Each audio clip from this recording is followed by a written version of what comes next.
From days before we went, I'd had in my mind this picture of me and Tommy standing in front of that door, working up the nerve to press the bell, then having to wait there with hearts thumping. The way it turned out, though, we got lucky and were spared that particular ordeal. We deserved a bit of luck by then, because the day hadn't been going at all well. The car had played up on the journey out, and we were an hour late for Tommy's tests. Then a mix-up at the clinic had meant Tommy having to redo 3 of the tests. This had left him pretty woozy, so when we finally set off for Little Hampton toward the end of the afternoon, he began to feel carsick, and we had to keep stopping to let him walk it off. We finally arrived just before 6 o'clock. We parked the car behind the bingo hall, took out from the boot the sports bag containing Tommy's notebooks, then set off towards the town center.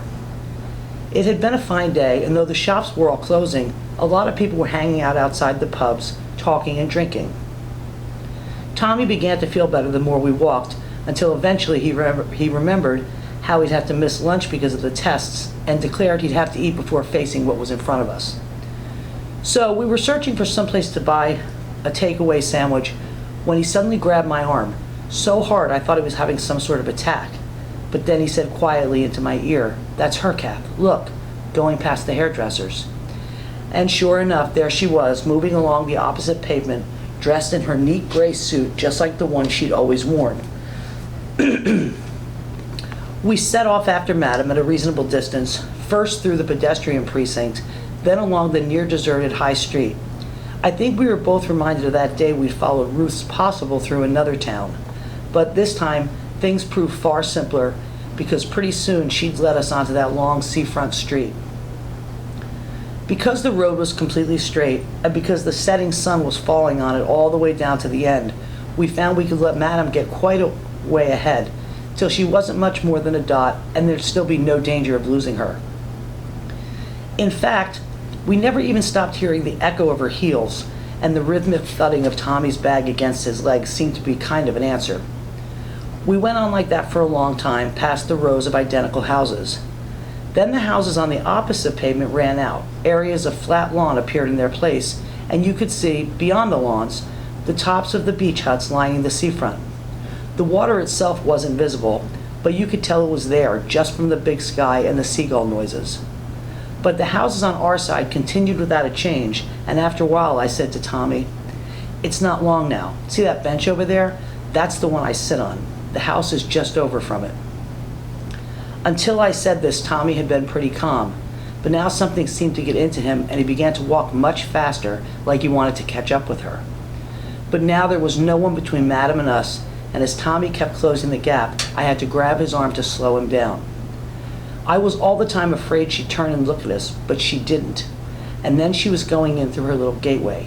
She paused at her door to find her keys in the handbag, and then there we were, standing by her gate, watching her.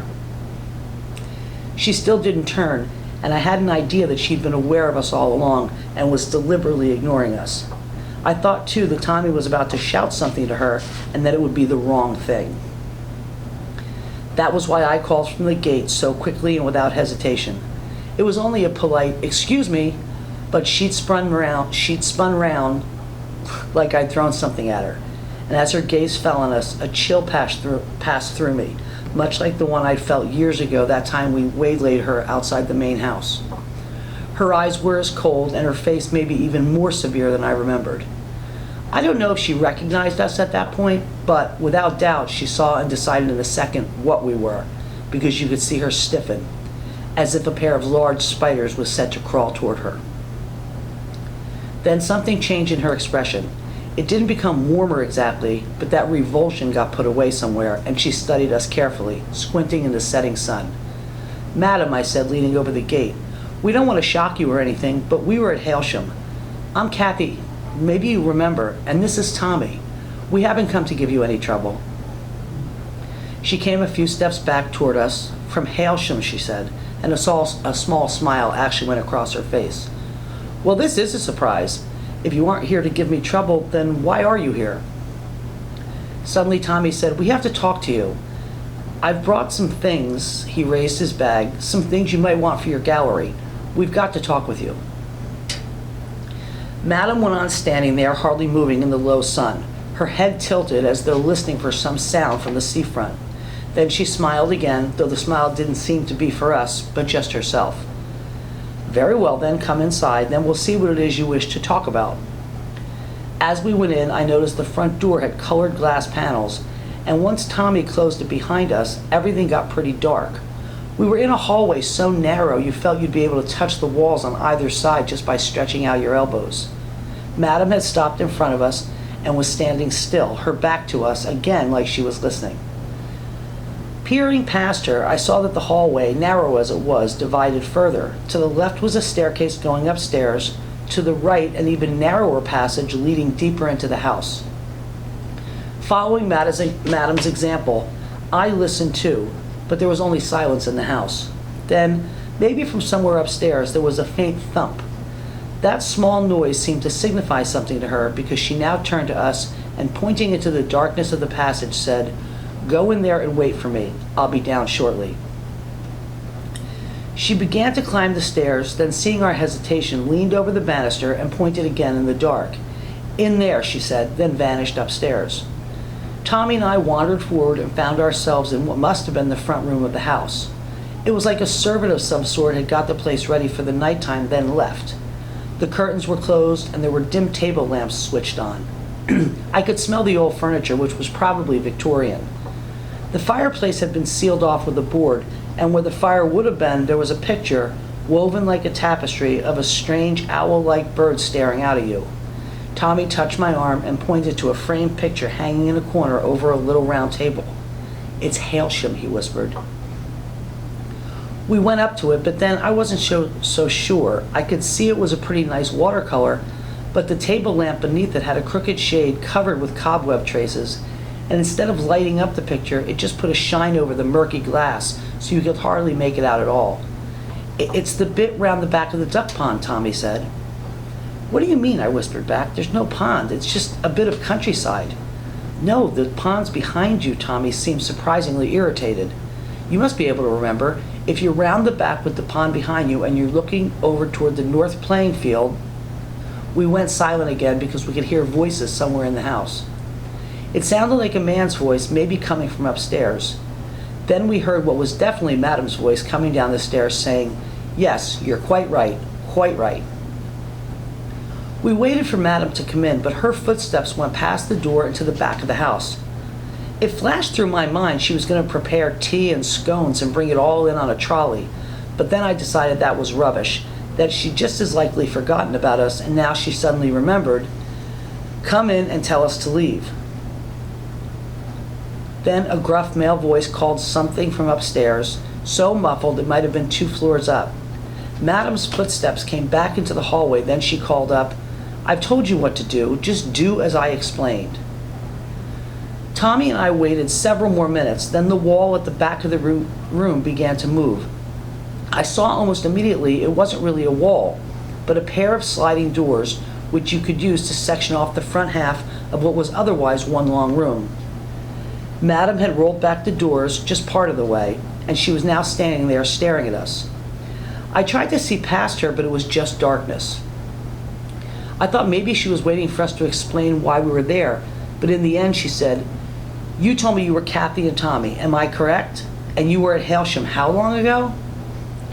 I told her, but there was no way of telling if she remembered us or not. She just went on standing there at the threshold, as though hesitating to come in. But now Tommy spoke again. "We don't want to keep you long, but there's something we have to talk to you about." "So you've said. Well then, you better make yourselves comfortable." She reached out and put her hands on the back of 2 matching armchairs just in front of her.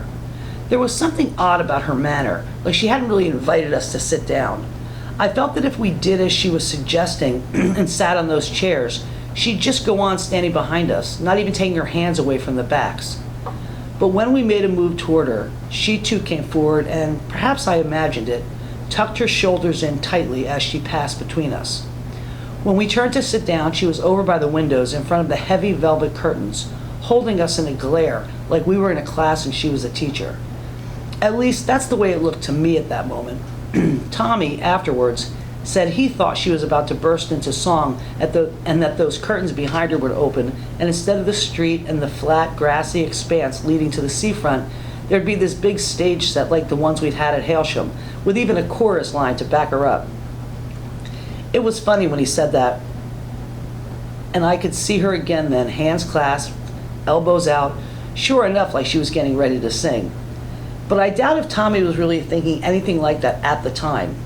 I remember noticing how tense he got and worrying he'd blurt out something completely daft. That was why when she asked us, not unkindly, what it was we wanted, I stepped in quickly. It probably came out pretty muddled at first, but after a while, as I became more confident she'd hear me out, I calmed down and got a lot clearer. I'd been turning over in my mind for weeks and weeks just what I'd say to her. I'd gone over it during those long car journeys and while sitting at quiet tables in service station cafes. It had seemed so difficult then, and I'd eventually resorted to a plan. I'd memorized word for word a few key lines, then drawn a mental map of how I'd go from one point to the next. But now that she was there in front of me, most of what I'd prepared seemed either unnecessary or completely wrong. The strange thing was, and Tommy agreed when we discussed it later, although at Hailsham she'd been like this hostile stranger from the outside, now that we were facing her again, even though she hadn't said or done anything to suggest any warmth toward us, Madam now appeared to me like an intimate, someone much closer to us than anyone knew we'd met over the recent years. That's why suddenly all the things I'd been preparing in my head just went, and I spoke to her honestly and simply, almost as I might have done years ago to a guardian. I told her what we'd heard, the rumors about Hailsham students and deferrals, how we realized the rumors might not be accurate and that we weren't banking on anything. And even if it is true, I said, we know you must get tired of it, all these couples coming to you, claiming to be in love.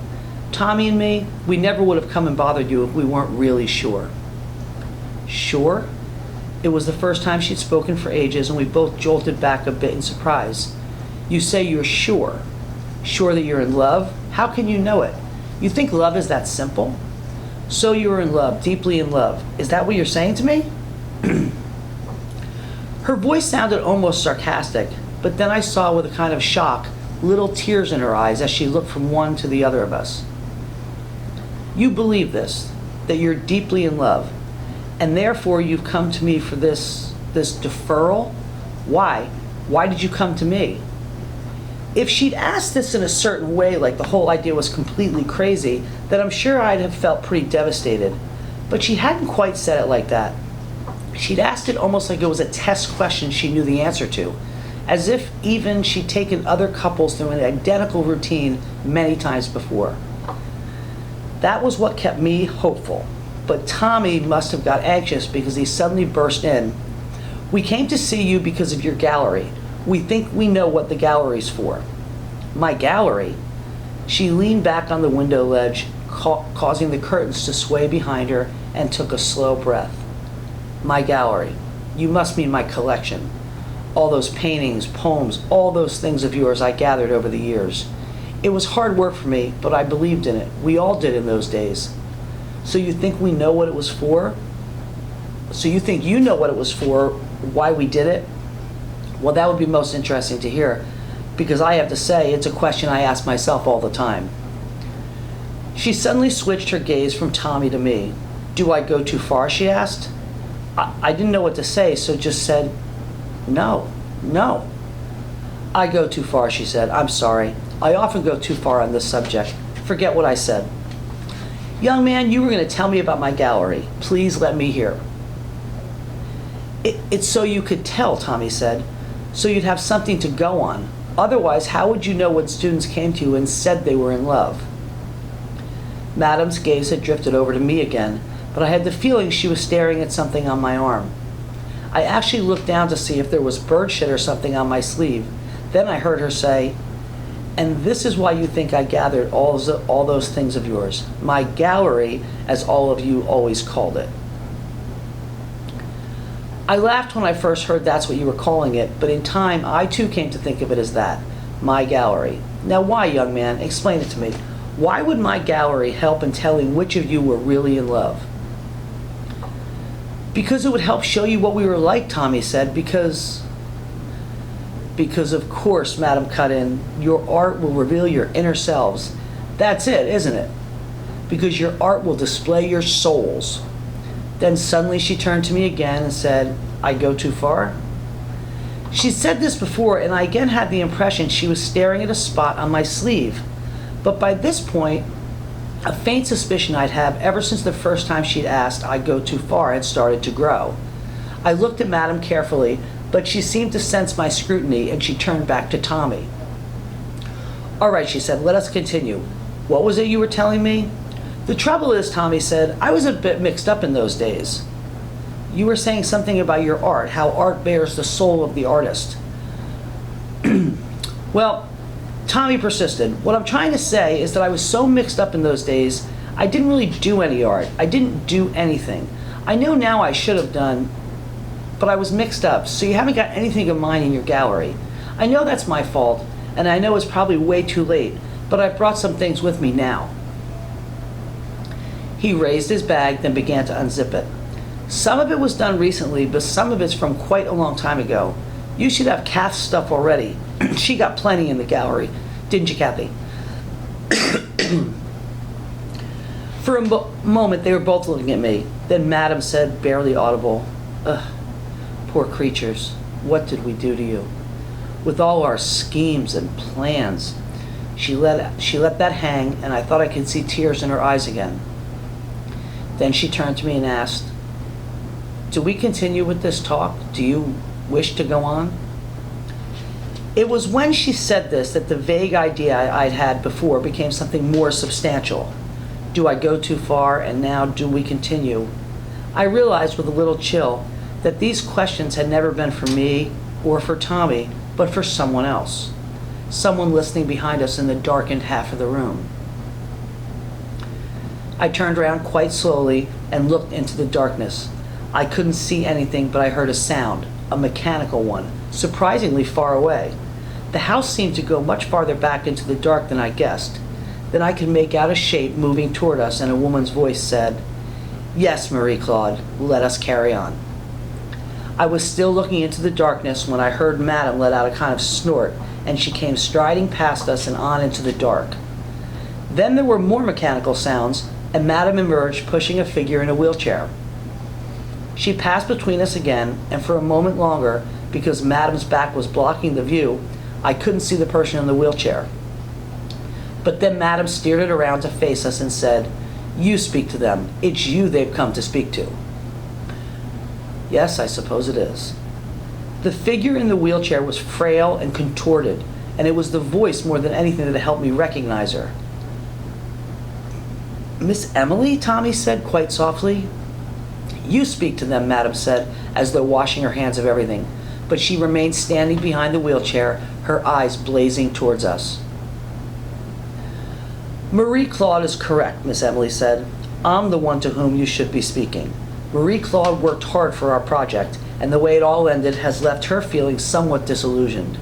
As for myself, whatever the disappointments, I don't feel so badly about it. I think what we achieved merits some respect. Look at the two of you. You've turned out well. I'm sure you have much you could tell me to make me proud. What did you say your names were? No, wait. I think I shall remember. You're the boy with the bad temper. A bad temper, but a big heart. Tommy, am I right? And you, of course, are Kathy. You've done well as a carer. We've heard a lot about you. I remember, you see. I dare say I can remember you all. What good does it do you or them, Madame asked, then strode away from the wheelchair past the two of us and into the darkness. For all I know, to occupy the space Miss Emily had been in before. Miss Emily, I said, it's very nice to see you again. She said, how kind of you to say so. I recognized you, but you may well not have recognized me. In fact, Kathy, once not so long ago, I passed you sitting on that bench out there, and you certainly didn't recognize me then. You glanced at George, the big Nigerian man pushing me. Oh yes, you had quite a good look at him and he at you. I didn't say a word and you didn't know it was me, but tonight, in context, as it were, we know each other. You both look rather shocked at the sight of me. I've not been well recently, but I'm hoping this contraption isn't a permanent fixture. Unfortunately, my dears, I won't be able to entertain you for as long as I'd like just now, because in a short while some men are coming to take away my bedside cabinet. It's a quite wonderful object. George has put protective padding around it, but I've insisted I'll accompany it myself. You never know with these men. They handle it roughly, hurl it around their vehicle, then their employer claims it was like that from the start. It happened to us before, so this time I've insisted on going along with it. It's a beautiful object. I had it with me at Hailsham, so I'm determined to get a fair price. So when they come, I'm afraid that's when I shall have to leave you. But I can see, my dears, you've come on a mission close to your hearts. I must say, it does cheer me to see you, and it cheers Marie Claude too, even though you'd never know it to look at her. Isn't that so, darling? Oh, she pretends it's not so, but it is. She's touched that you've come to find us. Oh, she's in a sulk. Ignore her, students, just ignore her. Now, I'll try and answer your questions the best I can. I've heard this rumor countless times. When we still had Hailsham, we'd get 2 or 3 couples each year trying to get in to talk to us. One even wrote to us. I suppose it's not so hard to find a large estate like that if you mean to break the rules. So you see, it's been there, this rumor, from long before your time. She stopped, so I said, what we want to know now, Miss Emily, is if the rumor is true or not. She went on gazing at us for a moment, then took a deep breath. Within Hailsham itself, whenever this talk started up, I made sure to stamp it out good and proper. But as for what students said after they'd left us, what could I do? In the end, I came to believe, and Marie Claude believes this too, don't you, darling? I came to believe that this rumor is not just a single rumor. What I mean is, I think it's one that gets created from scratch over and over. You go to the source, stamp it out, you'll not stop it starting again elsewhere. I came to this conclusion and ceased to worry about it. Marie Claude never did worry about it. Her view was, if they're so foolish, let them believe it. Oh yes, don't show me that sour face of yours. That's been your view of it from the beginning. After many years of it, I came not exactly to the same viewpoint, but I began to think, well, perhaps I shouldn't worry. It's not my doing after all, and for the few couples who get disappointed, the rest will never put it to the test anyway. It's something for them to dream about, a little fantasy. What harm is there? But for the 2 of you, I can see this doesn't apply. You are serious. You've thought carefully. You've hoped carefully. For students like you, I do feel regret. It gives me no pleasure at all to disappoint you. But there it is. I didn't want to look at Tommy. I felt surprisingly calm, and even though Miss Emily's words should have crushed us, there was an aspect to them that implied something further, something being held back, that suggested we hadn't yet got to the bottom of things. There was even the possibility she wasn't telling the truth, so I asked, is it the case then that deferrals don't exist? There's nothing you can do? She shook her head slowly from side to side. There's no truth in the rumor. I'm sorry. I truly am. Suddenly Tommy asked, was it true once though, before Hailsham closed? Miss Emily went on shaking her head. It was never true. Even before the Morningdale scandal, even back when Hailsham was considered a shining beacon, an example of how we might move to a more humane and better way of doing things, even then it wasn't true. It's best to be clear about this. It was a wishful rumor. That's all it ever was. Oh dear, is that the men come for the cabinet?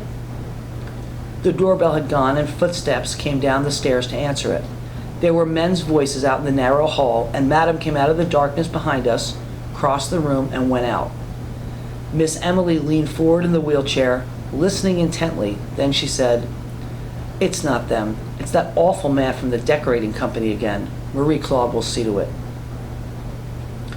So, my dears, we have a few minutes more. Was there something else you wished to talk to me about? This is all strictly against regulations, of course, and Marie Claude should never have asked you in. And naturally, I should have turned you out the second I knew you were here. But Marie Claude doesn't care much for their regulations these days, and I must say, neither do I. So, if you wish to stay a little longer, you are very welcome. If the rumor was never true, Tommy said, then why did you take all our art stuff away? Didn't the gallery exist either? The gallery.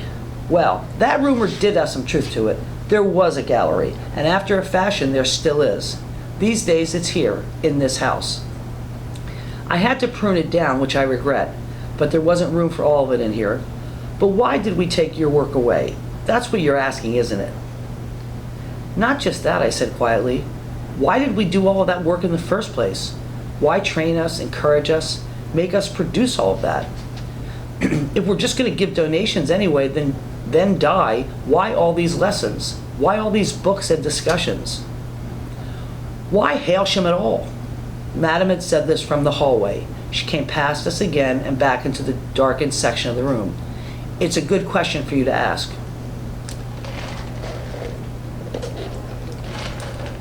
Miss Emily's gaze followed her and for a moment remained fixed behind us. I felt like turning to see what looks were being exchanged, but it was almost like we were back at Hailsham when we had to keep facing the front with complete attention. Then Miss Emily said, "Yes, why Hailsham at all?"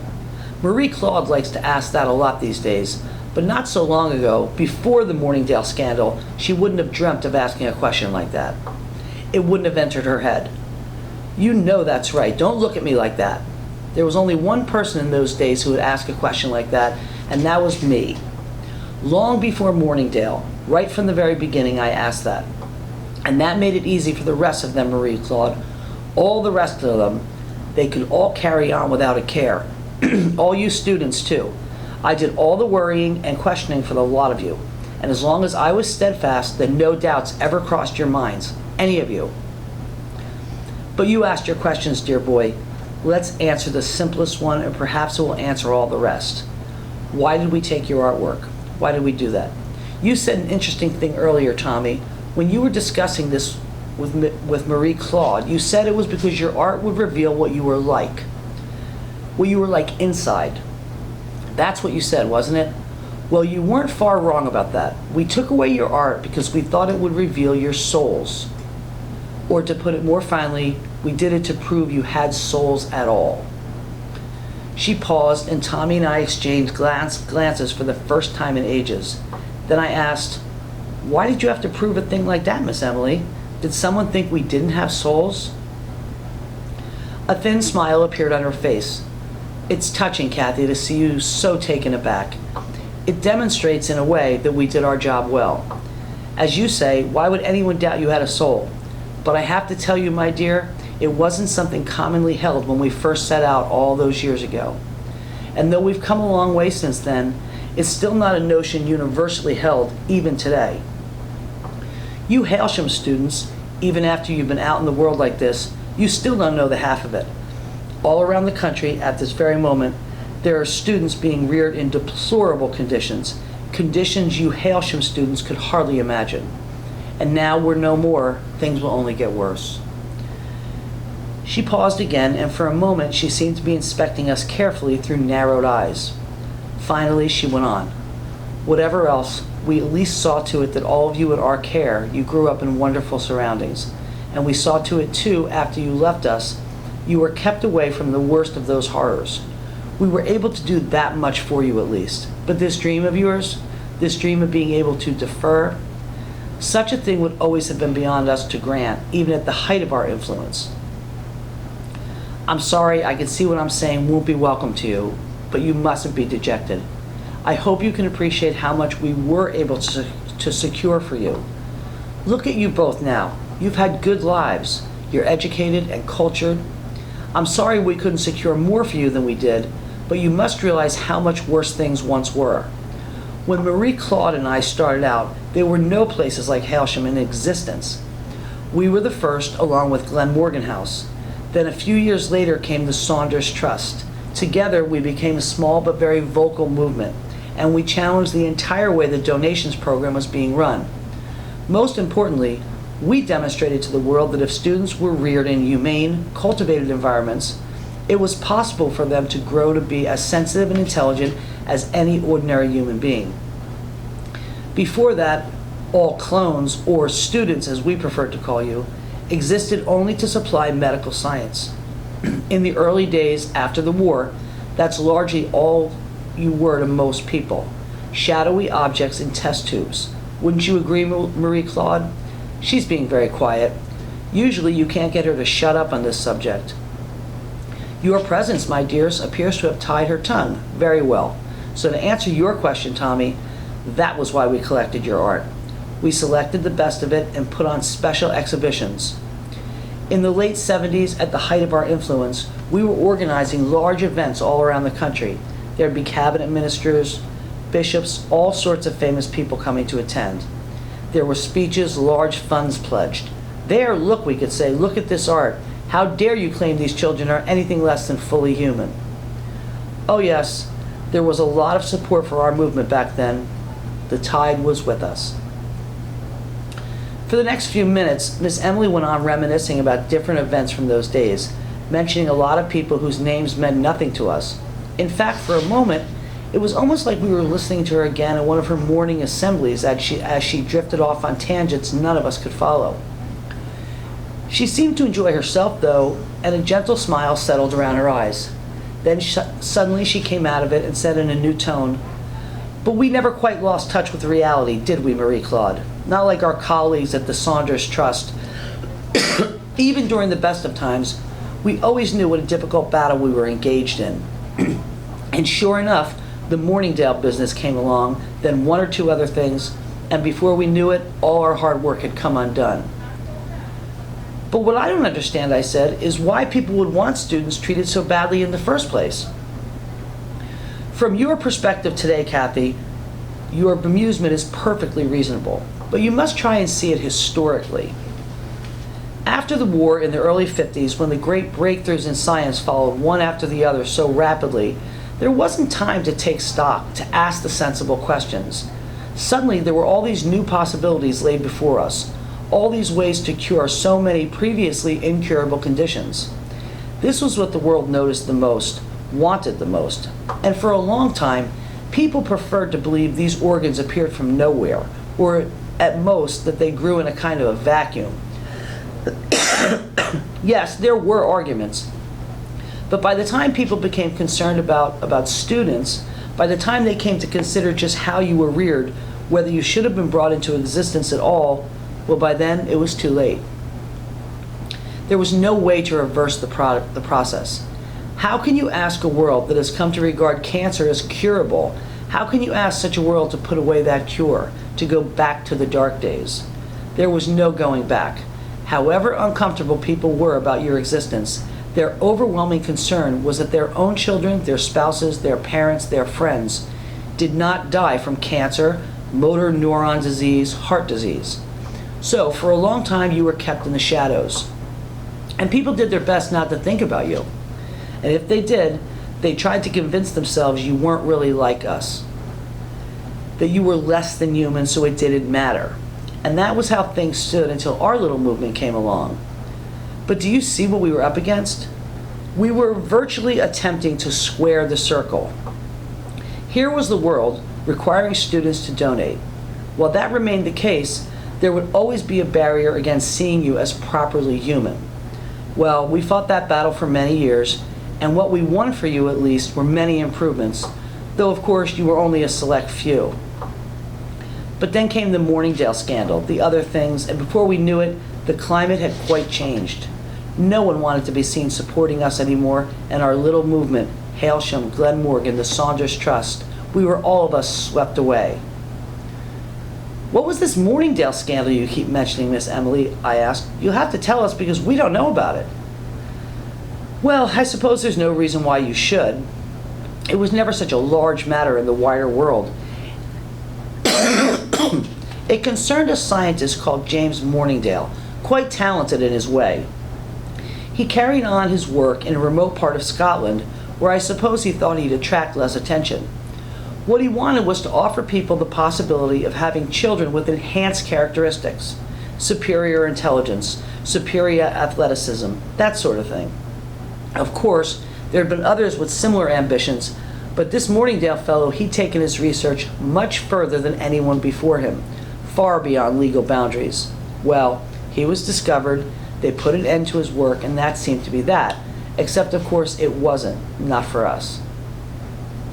As I say, As I say, it never became an enormous matter, but it did create a certain atmosphere, you see. It reminded people, reminded them of a fear they'd always had. It's one thing to create students such as yourselves for the donation program, but a generation of created children who take their place in society, children demonstrably superior to the rest of us, oh no, that frightened people. They recoiled from that. But Miss Emily, I said, what did any of that have to do with us? Why did Hailsham have to close because of something like that? We didn't see an obvious connection either, Kathy, not at first. And I often think now we were culpable not to do so. Had we been more alert, less absorbed with ourselves, if we'd worked very hard at that stage when the news about Morningdale first broke, we might have been able to avert it. Oh, Marie Claude disagrees. She thinks it would have happened no matter what we did, and she might have a point. After all, it wasn't just Morningdale. There were other things at the time. That awful television series, for instance. All these things contributed to the turning of the tide. But I suppose when it comes down to it, the central flaw was this. Our little movement, we were always too fragile, always too dependent on the whims of our supporters. So long as the climate was in our favor, so long as a corporation or a politician could see a benefit in supporting us, then we were able to keep afloat.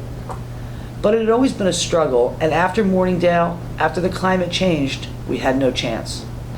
The world didn't want to be reminded how the donation program really worked. They didn't want to think about you students or about the conditions you were brought up in. In other words, my dears, they wanted you back in the shadows. Back in the shadows where you'd been before the likes of Marie Claude and myself ever came along. And all those influential people who'd once been so keen to help us, well, of course, they all vanished. We lost our sponsors one after the other in a matter of just over a year. We kept going for as long as we could. We went on for 2 years more than Glen Morgan. But in the end, as you know, we were obliged to close. And today, there's hardly a trace left of the work we did. You won't find anything like Hailsham anywhere in the country now.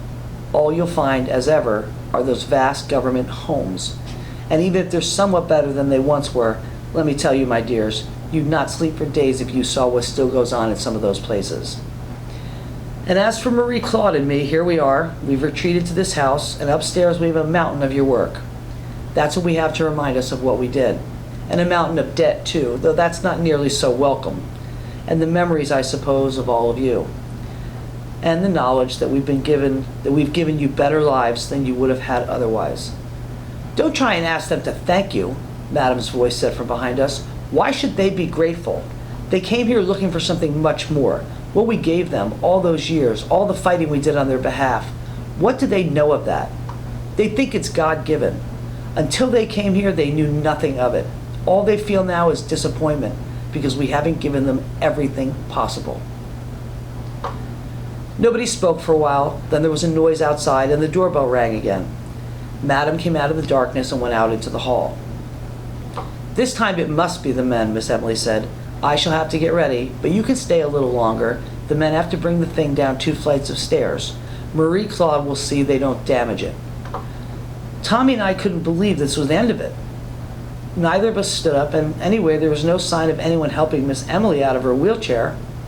I wondered for a moment if she was going to try and get up by herself, but she remained still, leaning forward as before, listening intently. Then Tommy said, "So, there's definitely nothing?" "No deferral, nothing." "Tommy," I murmured and glared at him, but Miss Emily said gently, "No, Tommy, there's nothing like that. Your life must now run the course that's been set for it." "So what you're saying, Miss," Tommy said, "is that everything we did, all the lessons, everything, it was all about what you just told us? There was nothing more to it than that?" "I can see," Miss Emily said, "that it might look as though you were simply pawns in a game. It can certainly be looked at like that. But think of it. You were lucky pawns. There was a certain climate and now it's gone. You have to accept that sometimes that's how things happen. People's opinions, their feelings, they go one way then the other. It just so happens you grew up at a certain point in this process. It might be just some trend that came and went," I said, "but for us, it's our life." "Yes, that's true," she said, "but think of it. You were better off than many who came before you, And who knows what those who come after you will have to face. I'm sorry, students, but I must leave you now. George! George! There had been a lot of noise out in the hallway, and perhaps this had stopped George from hearing, because there was no response.